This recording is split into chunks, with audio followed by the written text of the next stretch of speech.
Oke, assalamualaikum warahmatullahi wabarakatuh. Jumpa lagi dengan saya Juragan Tora. Ini siang ini saya sudah di kebun setan.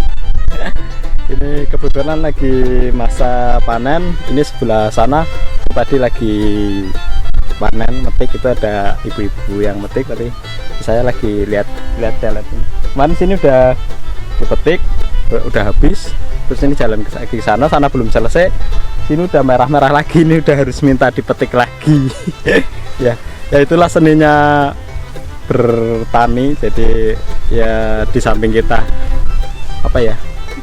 mencari penghasilan, tapi ada sisi nilai menyalurkan hobi, menghibur diri. Salah satunya itu. Oke. Saya mau sedikit berbagi tips kepada semua pemirsa.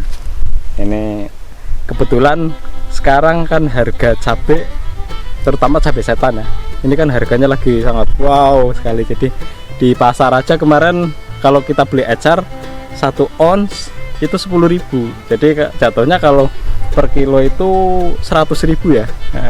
Per on, ecaran per on itu 100 per kilonya di ecaran itu sampai 100.000. Nah ini kebetulan sekarang saya lagi pas panen. Nah ini ya mungkin di samping mungkin itu ada rahasia urusan rezeki ya, tapi sedikit saya kasih bocoran tips untuk bisa panen mendapatkan harga mahal. Itu ya balik lagi nanti ya urusan rezeki ono sing bagi lah. Jadi kemarin sebelum tanam cabai, ini kemarin tomat mas. Jadi kemarin saya panen tomat juga pas harganya sangat pas puncaknya. Di petani sampai 12.000 di petani, tomat itu sangat luar biasa sekali. Di pasaran sampai 20.000. Nah ini saya ganti tanaman cabai juga ini pas harga puncaknya. Jadi memang gini, tips untuk kita memprediksi pas kita panen harga pas mahal itu, kita harus menggunakan insting, kita harus jalan. Insting bisnis, insting kita harus jalan. Jadi kalau kita mau mendapatkan harga yang mahal itu kita jangan sekali-kali pas harga mahal kita tanam. Nah itu yang pertama itu. Dan yang kedua, kita harus bisa mengira-ngira. Jadi pas kita tanam, kita kan bisa menghitung umur tanaman dari tanam sampai usia panen itu berapa bulan, dan perkiraan pas bulan itu kita prediksi harga pas bagus kayak gitu. Nah caranya gini, kalau kita mau mendapatkan panenan dengan pas harga bagus, nah ini tidak pasti sih, hitungan tidak pasti, tapi ini kita hitung-hitungan secara logis saja. Jadi gini, kalau kita mau tanam cabai yang ya berbagus itu pas murah kita tanam, maksud ya. Jadi gini, kayak kemarin ini saya pas tanam cabai, ini harga cabai lagi murah-murahnya sekali. Jadi pas berapa ya kemarin, paling di pasaran itu kisarannya ya 20.000 ke bawah lah. Tapi ternyata saya tanam sekarang pas lagi mahal-mahalnya. Jadi kita bisa menghitung pemain cabai di seluruh Jadi kalau kita hitung-hitung, jadi kan petani padi sendiri, petani palawija sendiri, sebenarnya kan seperti itu di sana-sana.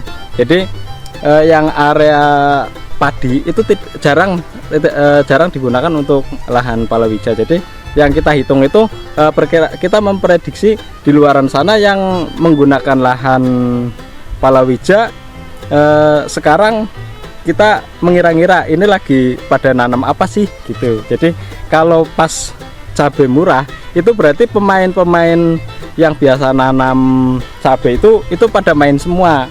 Jadi di situ kan berarti nanti setelah itu ada waktu pemain-pemain itu mungkin kalaupun mau tanam lagi itu kan ada jedanya lagi. Jadi pas mereka main semua, mereka panen, kita baru nanam. Nah, jadi pas lagi harga murah-murahnya kita nanam. Jadi nanti pas kita tanam, para pemain yang biasa nanam cabai itu mereka sudah kehabisan panenan, kita baru panen. Betul.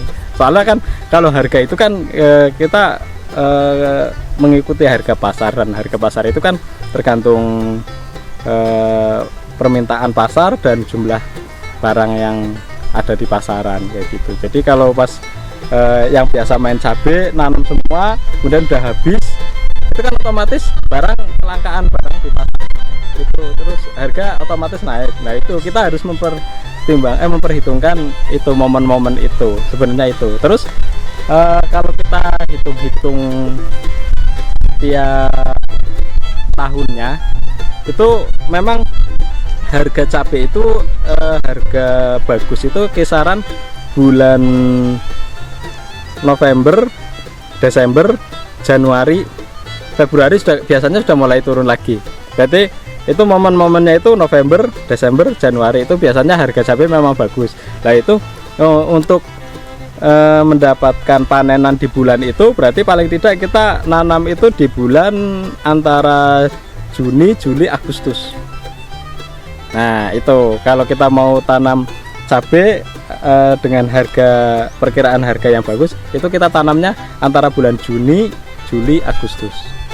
Memang tantangannya sangat berat. Jadi tanaman pas bulan Juni, Juli, Agustus itu karena itu puncak kemarau. Puncak kemarau yang paling utama itu kan kendalanya air, masalah penyiraman. Tapi kalau di lahan-lahan yang ada pengairan, entah itu air tanah atau irigasi, itu kan bisa diatasi. Kemudian yang kedua, hama trips. Jadi kalau tanaman di bulan-bulan itu intensitas hama trips itu sangat tinggi. Jadi pas udara kering, puncak musim kemarau, angin kencang, terus hama trips itu yang bikin daunnya keriting, kurwel kayak gitu. Itu paling maksudnya tantangan itunya di situ. Makanya kita juga harus memperhitungkan varietas yang kita tanam yang agak tahan dengan hama tersebut, terus bisa bertahan dengan kondisi panas cuaca kemarau itu. Dan kemarin ini kalau yang saya tanam ini jenisnya Dewata F1. Ini kalau memang ukuran bijinya buahnya nggak terlalu besar, tapi kuantitas buahnya itu sangat tinggi sekali. Jadi ini daunnya kan kecil, daunnya kecil, terus buahnya itu ke atas. Kalau cabai setan kebanyakan itunya kan ke bawah, jadi dia lebih gampang diserang hama juga. Terus kalau ini ke atas, kalau kita penanganan hamanya lebih ringan, lebih gampang diatasi kayak gitu. Terus posisi buah itu ke atas semua. Jadi kalau dilihat secara ini ya kelihatannya buah semua, daunnya kayaknya nggak kelihatan karena daunnya kecil, buahnya ke atas. Ini salah satu kelebihan dari jenis varietas Dewata F1. Kemudian yang kedua, tingkat kepedasan. Ini tingkat kepedasannya ini kayak gini. Kalau yang udah merah maksimum, ini tingkat kepedasannya dibanding dengan cabai setan biasa itu 2 kali lipatnya. Jadi kalau kita masak atau nyambel, kita menggunakan 1 biji ini cabai jenis Dewata F1 ini dengan cabai setan yang biasa itu setara dengan ini. Cabai ini 1, itu cabai setan biasa 2. Kemudian yang ketiga, lebih keunggulannya lagi, cabai ini bisa tahan lebih lama disimpannya karena kulit buahnya itu lebih tebal, jadi nggak gampang busuk.